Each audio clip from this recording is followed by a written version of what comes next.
Good evening. I enjoyed a very interesting lunch with EPA administration. I'm glad to see you here. And rather than have a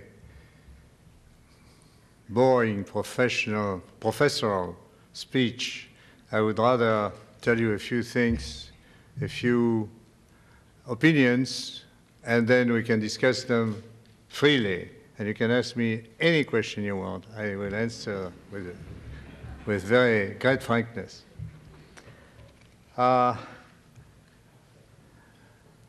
the way, it's good to be independent from any government.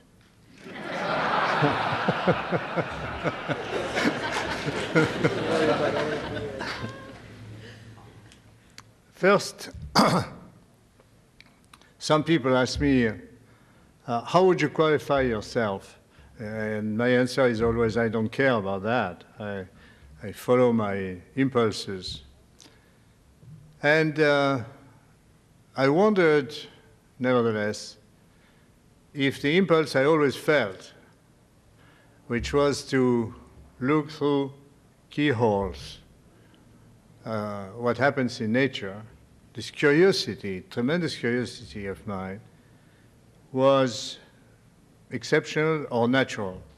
And the more I observe nature, the more I think the impulse toward exploration is built in almost any creature, including plants.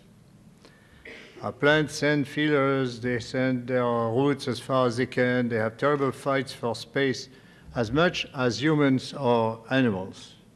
And this drive for exploring, I think, is built in any living thing.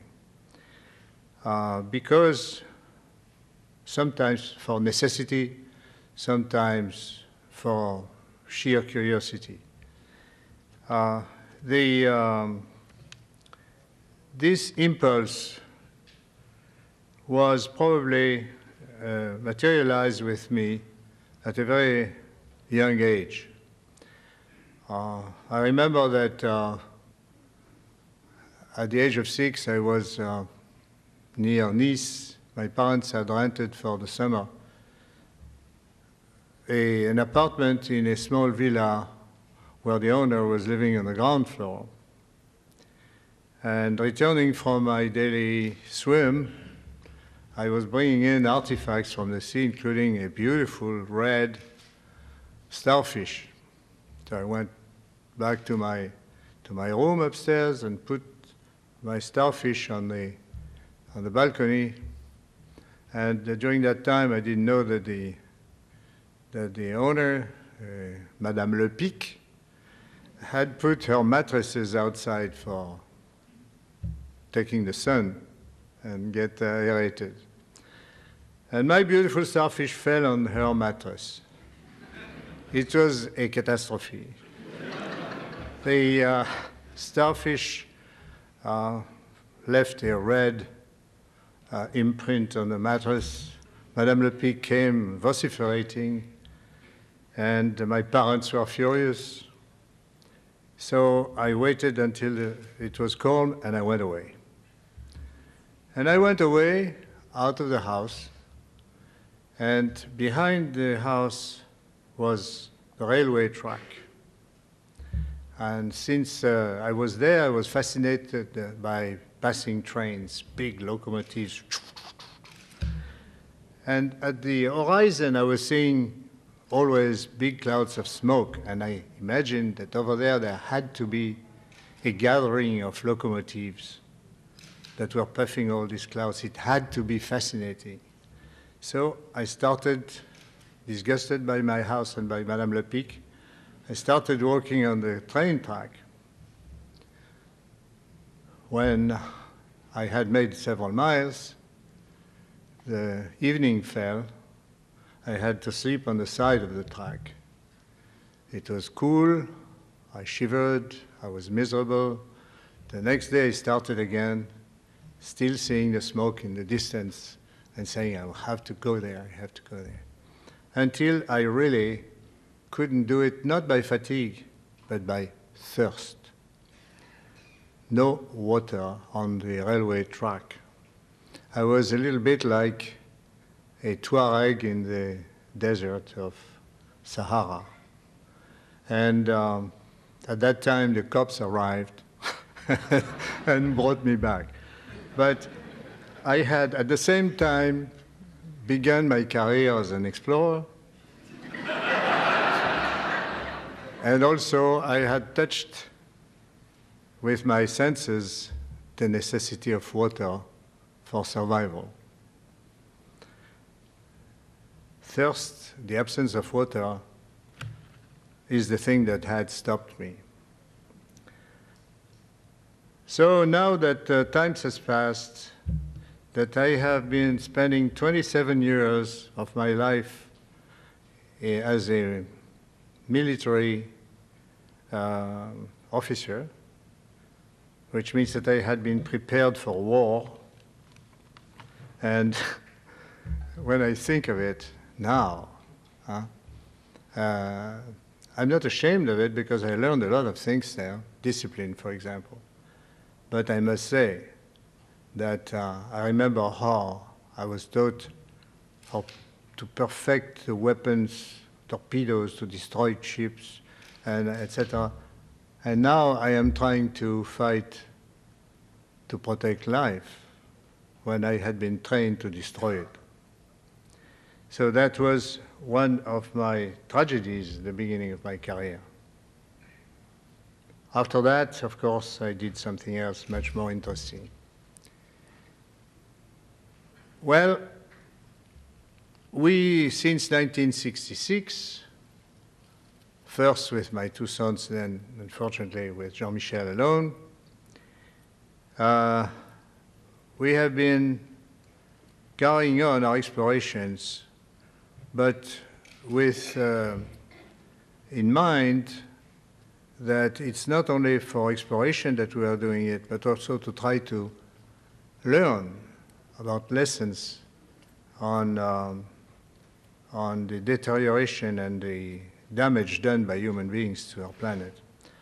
I had been aware of this for the first time in 1949, when in a few years after the war, just after the war, a few months even, we had witnessed the deterioration of the vitality of the Mediterranean. Fishermen were exploding dynamite underwater to get food. And spear fishermen were beginning to ravage the bottom of the sea.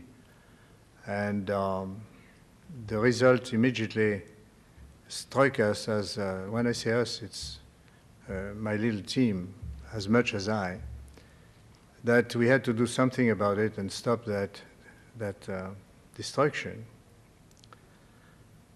I have been confirmed in this after yelling for 35 years against pollution. I've been confirmed in the fact that the problem was more complicated when in 1977 Calypso started a trip in the Mediterranean, visited 16 of the 18 countries. The goal was to try to have a general picture of the pollution in Mediterranean. We took samples of water, samples of sediment, samples of benthos, samples of plankton, etc. We interrogated fishermen, we interrogated local authorities, municipalities, ministers, chief of governments. We witnessed the disaster area in Venice at that time. Venice was literally sinking before action was taken to stop the sinking, and it works. I mean, it's now stabilized. Then we came back. I gave all my samples to my laboratory in Monaco, and I witnessed the measurements. And more, while the printouts came out of the measuring computers, more and more I said, pollution cannot explain it all. We have seen a drop of vitality that cannot be explained only by DDT, fluorocarbons, heavy metals, or whatever. There has to be something else. And then suddenly, recalling all what I had seen, I said, yes, of course. It is what at that time we called mechanical destruction, and that now we call in French saccage, and I have not yet found the right word in English. The destruction that the invading army spreads in a new country by destroying everything on their past. We are acting like Attila on the earth today. And this mechanical destruction, killing, destroying, etc., for example, dynamite fishing, fishing with too small meshes, drying marshes and lagoons, making passes in atolls, changing the course of a river, etc., etc. All these things are not pollution, and they are increasing the effects of pollution. What exists is really a synergic effect between those two causes. On top of that, of course, comes the elimination of species. Almost 1 million species have disappeared since the beginning of the 19th century. Forever. It's 8% of the total known census of living creatures. It's a disaster for future generations. Some of those creatures that have disappeared, mostly plants, I must say, maybe could have given us models for drugs or for whatever uses, but they will never be of any use anymore. So it is the fluids of life, air and water, that are in danger. And as you know, there is in weight a lot more water than air, which means that theoretically air is more vulnerable, even more vulnerable than water. I have given more attention up to now to water than to air. I'm beginning to change my mind, because what is happening today, not only with acid rain, but also mainly with the warming up of the planet for some reason or another, what is happening is mainly damage to the atmosphere. The fate of humankind is intertwined with these problems: pollution, mechanical damage, heating of the planet, which is another heat pollution, and all this is, all those causes are direct consequences from overpopulation. We will never repeat it enough. For some unexplainable reasons, this problem of overpopulation that was clearly outlined in the first years of the Club of Rome have practically disappeared from environmental literature. I don't understand why. It has never been more pressing. It has never been more tragic. When I went to school, the population of the Earth was not quite 3 billion. We're already 5. And every 10 years, the population of the Earth increases by 1 China. I mean, how long can that be carried around? Here comes a consideration that is vital. Yes, it is possible, probably, by increasing production, by improving the spreading of the resources to the poor nations. It is probably possible to feed, not very well, but decently, to have 15 billion people survive on Earth. But what kind of life are they going to lead? Huh?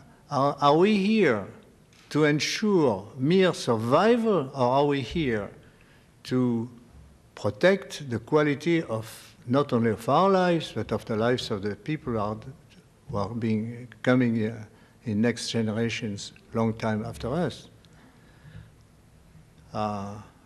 When Calypso went recently to examine the radioactivity problem in the island of Mururoa, where the French are making their atomic tests, we were thinking of future generations more than thinking about us. And when we see the population grow to that extent, when we see the rich nations become richer and the poor nations become poor, while they grow in number, the number of time bombs that are planted around us, one way or another, radioactivity, overpopulation, destruction of resources, non-renewable resources that will disappear, etc. The number of all those time bombs is such that we are inclined to yell and to say, stop it. I mean, we have to do something. We have to put a tremendous pressure to our governments to stop this thing. And this indignation must be told, must be apparent. We have to claim it, we have to yell it, we have to show it, not to hide it in a corner of ourselves. It has to be the public pressure that is going to force the decision makers to do things. I'm saying this to you because I was there when EPA was created. I was there when I saw the first triumphant beginning of EPA. The entire world was envying the United States for the creation of EPA. And at the beginning, there were laws that are still there and legal instruments that are at your disposal, that exist, that can be used, that could be used, and there is no other instrumentation, legal instrumentation on Earth in any other countries than here that is comparable. None. So you have these tools, and because of political pressure, because of lobbying, because of you do not make full use of these tools. And we suffer when we see this. And I've seen the change in the government, because you are suffering from government decision, from government interference. This agency has to remain independent. I'm saying this openly, and envying the possibility. We don't have anything like this in France. We have a Ministry of the Environment, which means that they are enslaved to the government decisions, as they already have proven many times. They are not free. They are not independent. Theoretically, you have a degree of independence that is bigger than any other organization on Earth. So we are waiting and praying that you use it. So I don't want to bore you much more, because I'm sure that during our dialogue now, the real problems will come up. So please ask me questions.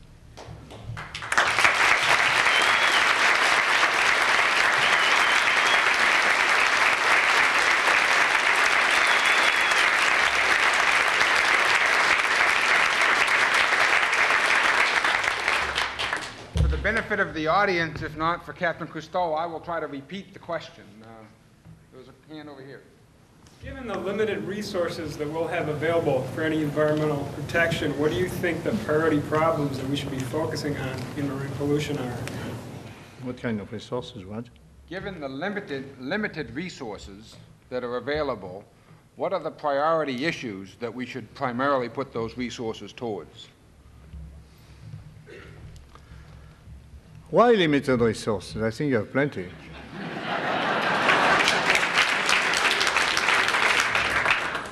I really do.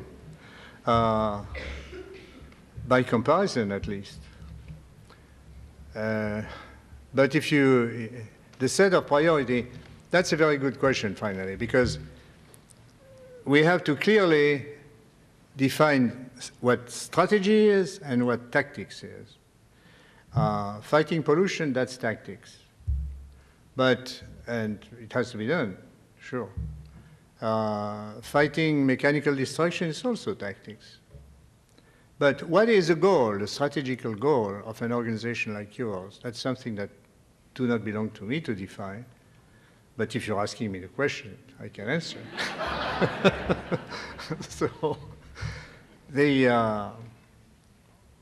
I think that our goal, our common goal, yours and ours, at the society, is to work in the direction, whether we are successful or not, work in the direction of preparing a better world for future generations, a better quality of life for those who will come after us. That's, I think, the strategic goal of our organizations. Then tactical moves have to be a component going in that direction. Anything, any activity that goes the opposite direction, at least partially, is to be eliminated. Everything that goes partially in a bettering of the quality of life goes along with the strategy that we are implementing.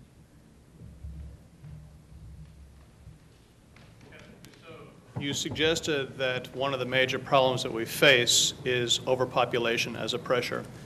What can we do politically, that is politically realistic, to in some fashion put a cap on population in a democracy?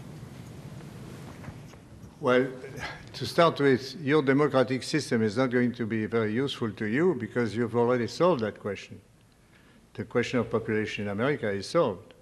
You're not increasing really except by immigration.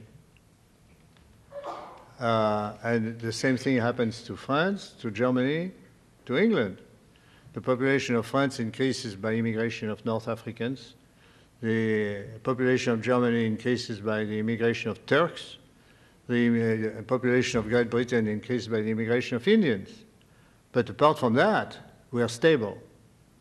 So the democratic system is only at internal use. It's an engine that is only a system that is only for internal use.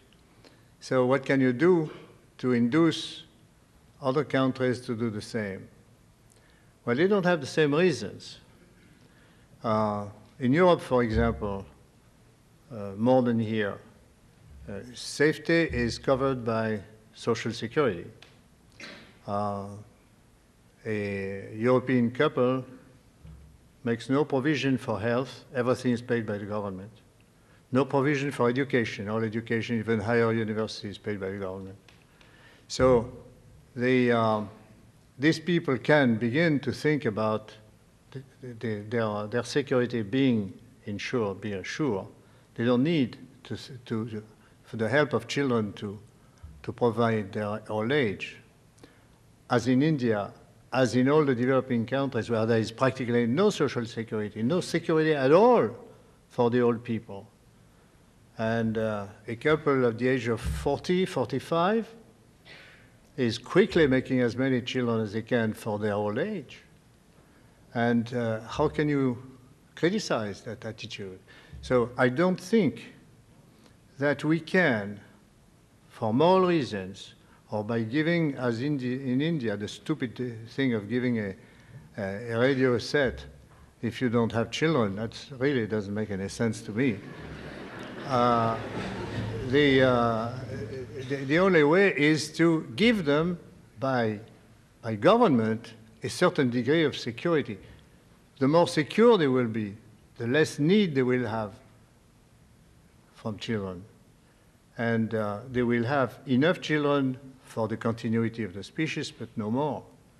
And that's what we should all try to reach, the goal we should try to reach. So there are also religious obstacles all the way around. For Catholics, the Pope carries on saying, grow and multiply. Bon. But I'm a Catholic. But the Ayatollah says the same to the Muslims. And the Buddhists say the same. And the Shinto say the same. Why? Because there's a competition between religions. The more they will have adepts, the stronger they will be in the religious competition. God, the survival of humankind depends on that kind of silly reasoning. So to answer your question, what can we do? You and I, nothing. But we can preach for sharing the resources of the world with the developing countries, to allow the governments in the developing countries to get more money to build up the security of their citizens. Once their citizens are secure, they will do the same as we do. I don't see any other way at the moment. You don't want to castrate people.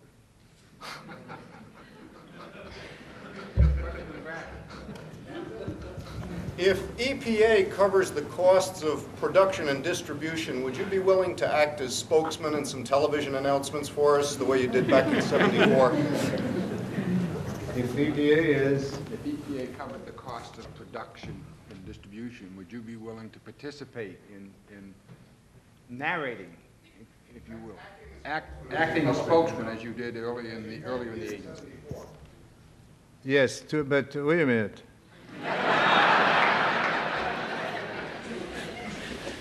The answer is yes, but provided that you do actually things, not speech.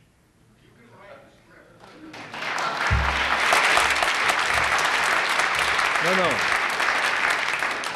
To write the script is fine, but I want to speak about what EPA has done and will do, not about considerations. Where should we write you? We have several addresses. In this country, I write to my son in New York or Norfolk. Both are okay. And if you want to speak to Europeans, you can write to me in Paris. The address is 25 Avenue Wagram. Here it's 425 East 52nd Street, New York.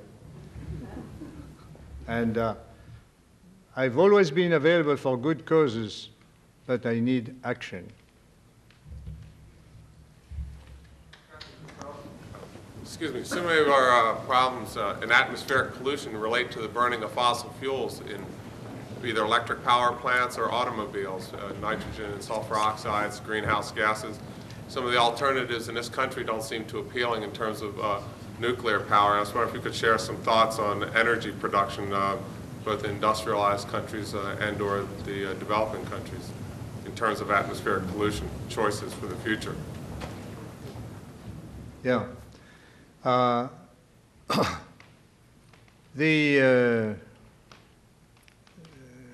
The fact that most of our sources of energy produce CO2, it's a fact.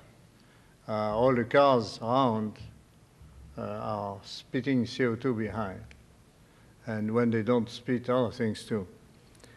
So CO2 is the byproduct of the modern civilization, number one byproduct. The alternative source of energy at the moment, as you said, has often been considered to be nuclear fuel. Nuclear plants, as we all know, are a tremendous danger. They provide energy without CO2, but at the cost of tremendous heat loss. The amount of high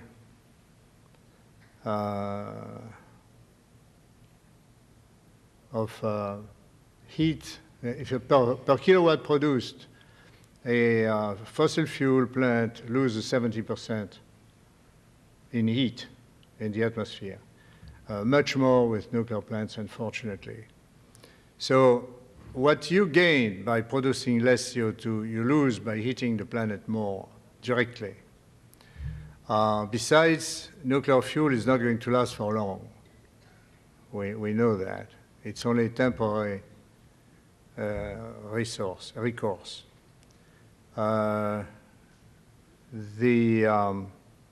solution,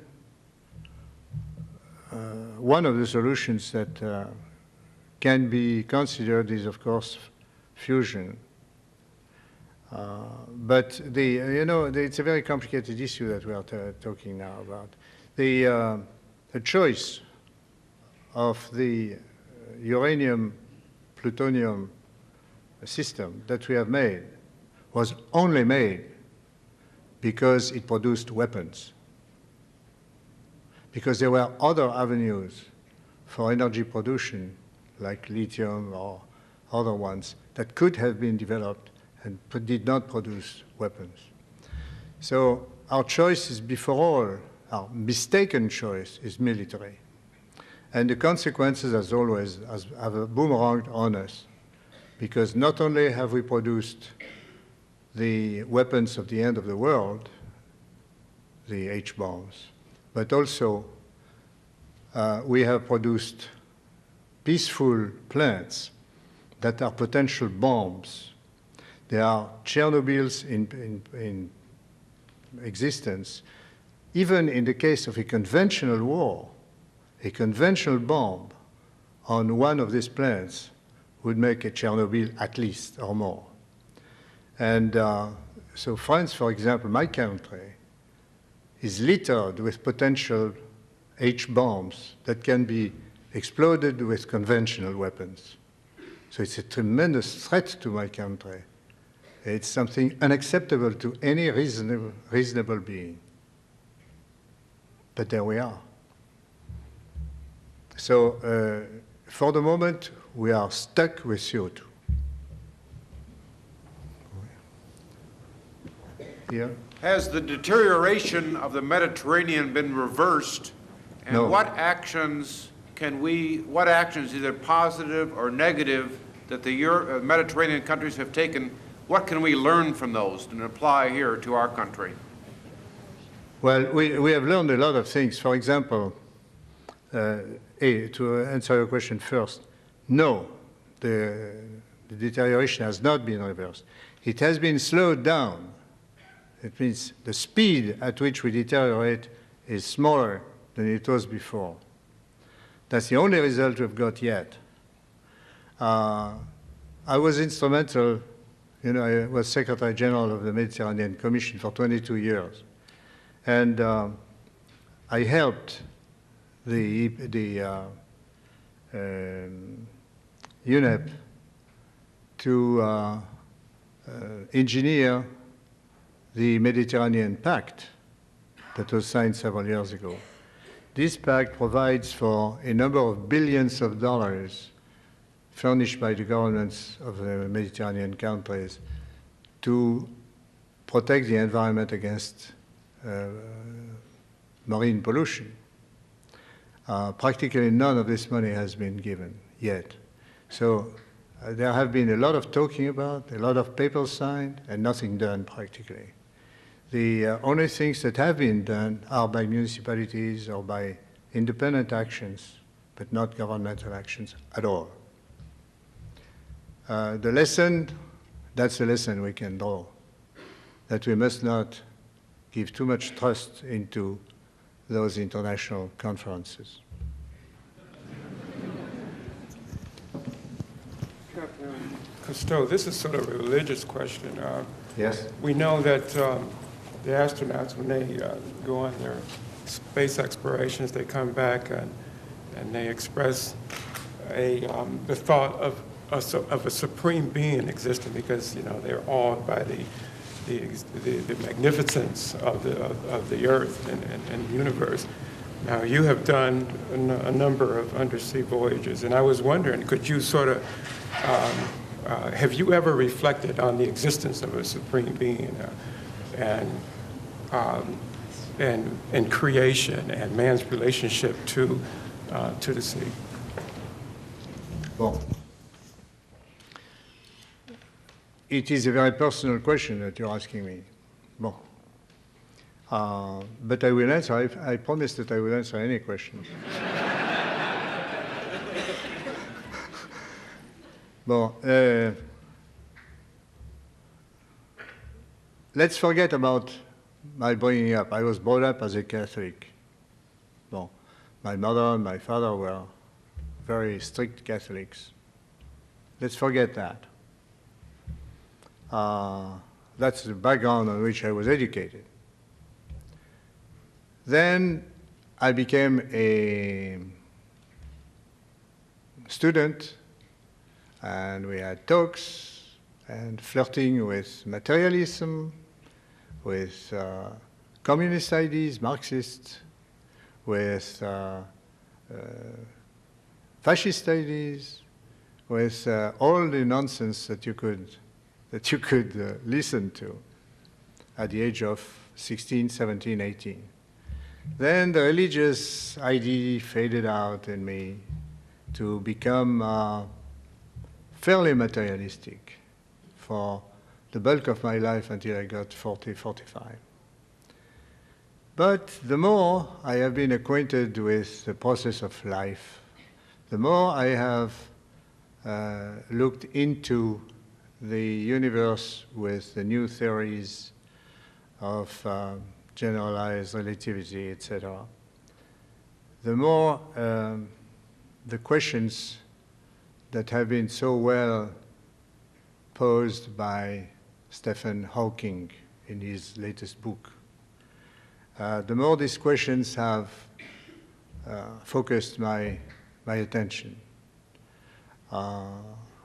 And beyond all the symbols of religions, beyond all the parables that were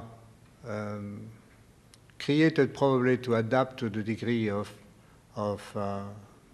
education of the people at that time by the priests. Beyond all that, the more I go, the more I am persuaded that the universe is oriented. Oriented to what? Nobody will ever know. But there is something behind every single thing. That I believe, yes. Captain Cousteau, most of the environmental destruction in the world today is done in the areas of the less developed countries, where there's strains between poverty, humans trying to get resources, and protecting the natural environment. For example, the Brazilian tropical rainforest, or even the dynamiting that you mentioned. It's for people trying to get food. Do you think that EPA or the developed countries in general have a role or a responsibility to help environmental protection in less developed societies?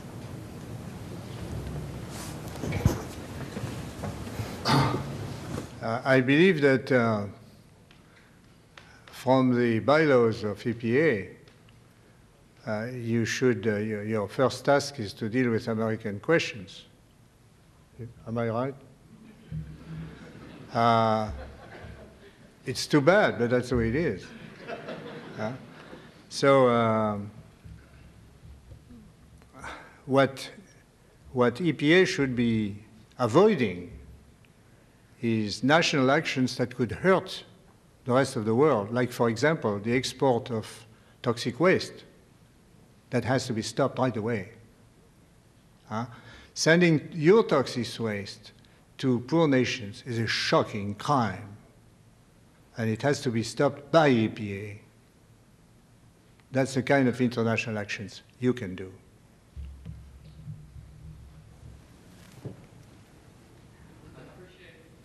Captain Cousteau, I'd appreciate if you would comment on the activities, the goals and activities of the Greenpeace organization and the relationship between the French government and Greenpeace, and particularly the destruction of the Greenpeace flagship? Well, listen. The goals of Greenpeace are very similar to ours, theoretically. Their methods are not. The methods of the French government even worse than that. Because the sinking of the Rainbow Warrior was one of the most shocking goofs and crime that I know of. I mean, it was ridiculous, it was criminal, it is inexcusable. And, but the methods of Greenpeace are not always of my, do not always have my approval. For example, they seem to be, their actions, even if they are not, their actions seem to be politically oriented. I give you the example, the following example. There are a number of nuclear nations. Bon. India, China, France are the small ones. England, the small ones. The big ones, those that really are a threat for the world, are Russians and Americans.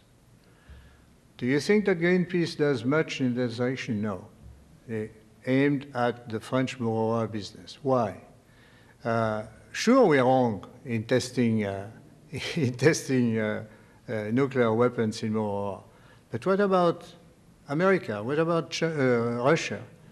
They test many more weapons. And if there is a disarmament, it will come from them or it will not come.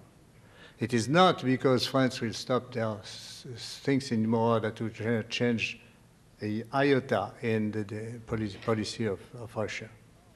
So we are born French, but we are no more enslaved to the policy of my country at all. We don't have a cent from my country. We don't want to have any subsidy. We don't want to depend on anything that they're doing. Well, neither yours either, government. None. So our position is we don't want any nuclear weapon on the face of the earth. But the disarmament has to be shown by the two big ones first, and then everything will crumble and be suppressed. But we are for total disarmament or nothing. And I think we are yelling about that and doing everything we can. We have been, I was personally in almost all the demonstrations. Each time there's a new nuclear site in France, I go. To protest. And this does not mean that we should assume, our little country, all the evil of the world. No, the evil is in the two big ones.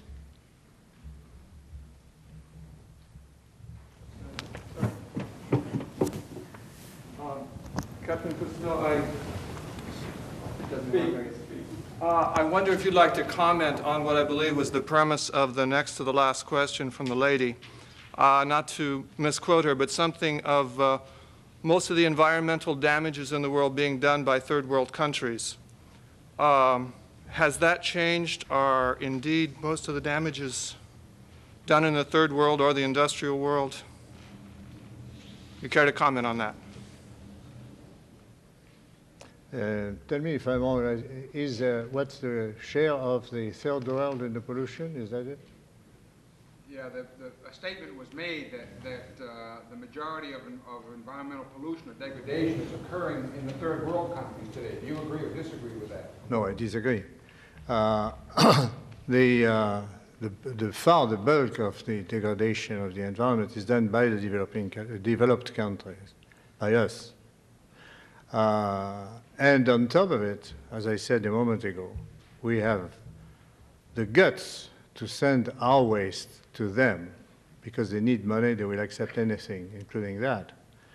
That's wrong.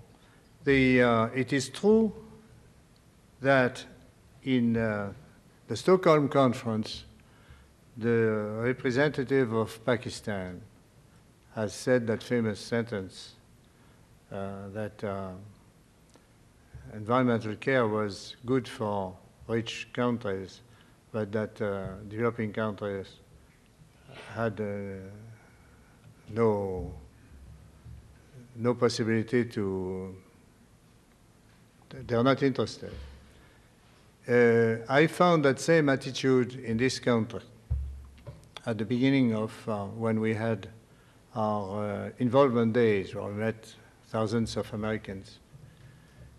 And I was surprised, for example, that there were very few black people coming to our meetings. And one of them told me, don't be surprised. He was there, he was coming, because he was one of the favored blacks. But he said, we have other priorities. So this attitude was true. It is less and less true even here. In Algeria, I remember very well that 12 years ago they began to put some purification systems at the, for the effluents of industrial plants.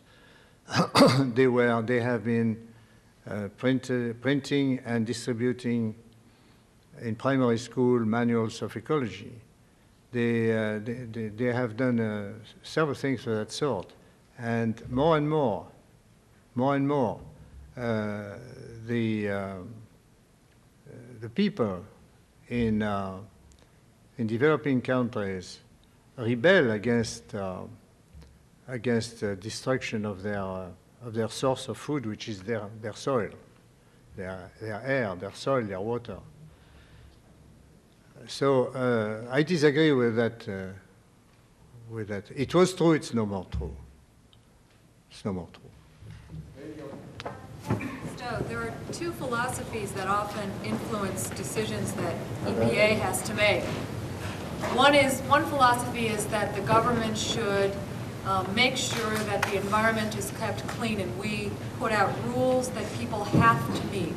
A different philosophy is that we explain to people what the choices are and what the risks are, and that they should decide for themselves, and that if people think about the environment, they will make an appropriate choice. And I wondered if you could comment on those two philosophies, both with respect to what works best in industrialized countries and what works best in third world countries, given the struggles for some people to improve their lot and the relative wealth.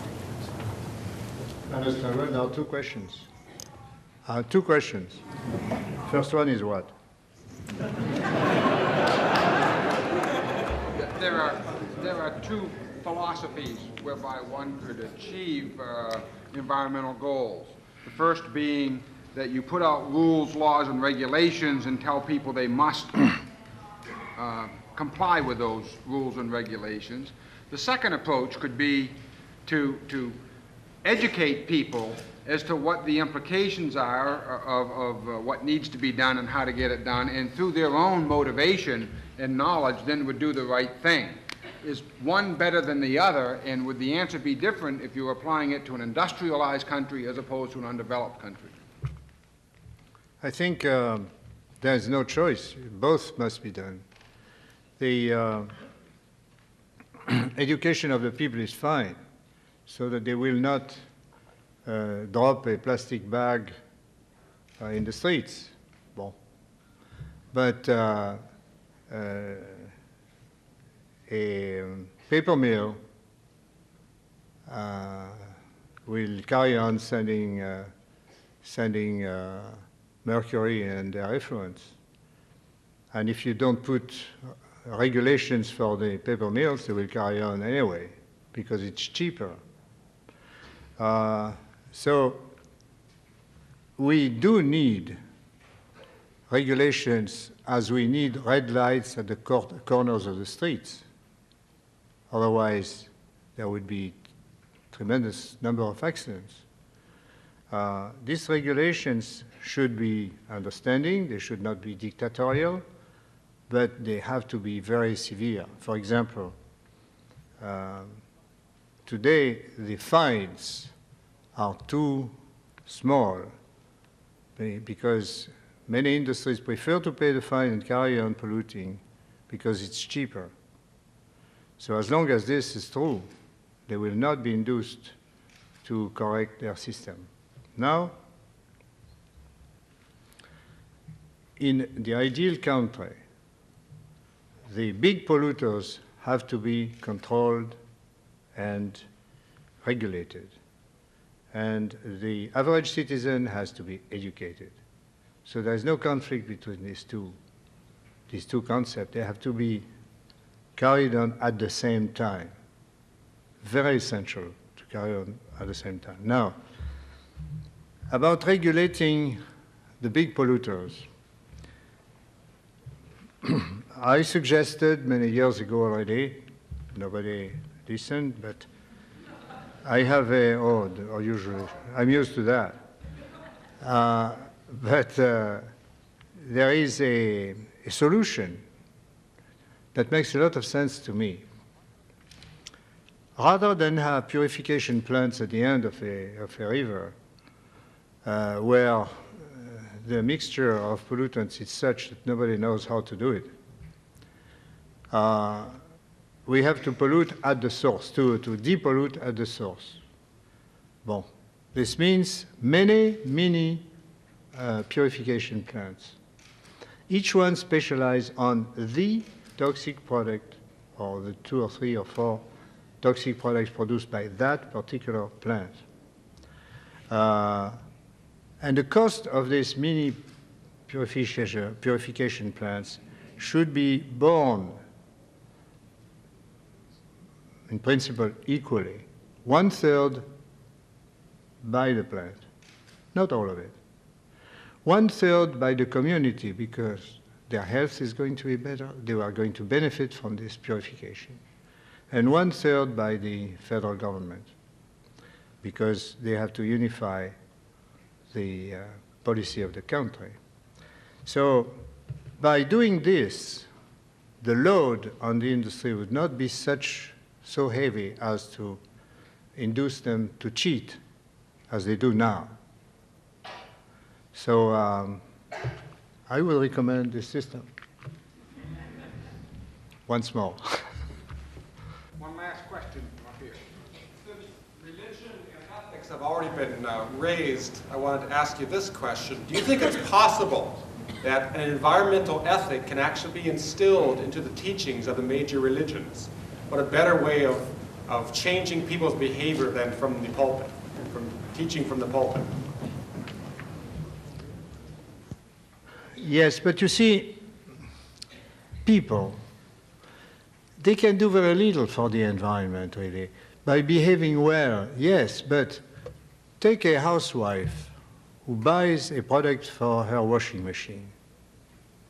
She goes to the supermarket and she buys their choice between 3 or 4 products.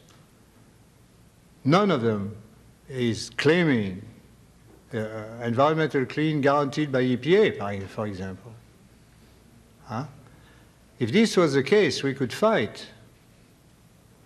But at the moment, the choices are only according to advertising and publicity, but not according to the environmental quality of the product. So the average citizen, the average housewife can do what? Take unleaded gasoline instead of leaded gasoline. Bon, that's done already. But for the household products, for the medical products, there's no control. There's no recommendation based on environmental quality yet. There is recently Canada has started to put something in that direction. Canada now has made a law that product of general use must bear a seal of, appropriate quality for the environment. Now, how this seal is given by whom, I don't know yet.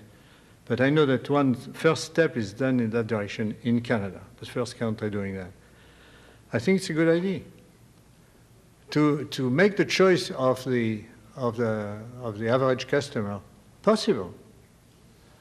If we are educating if we all are educating the average citizen, at least he must be given the possibility of making the right choice. Today, he doesn't have that possibility. Thank you, Captain.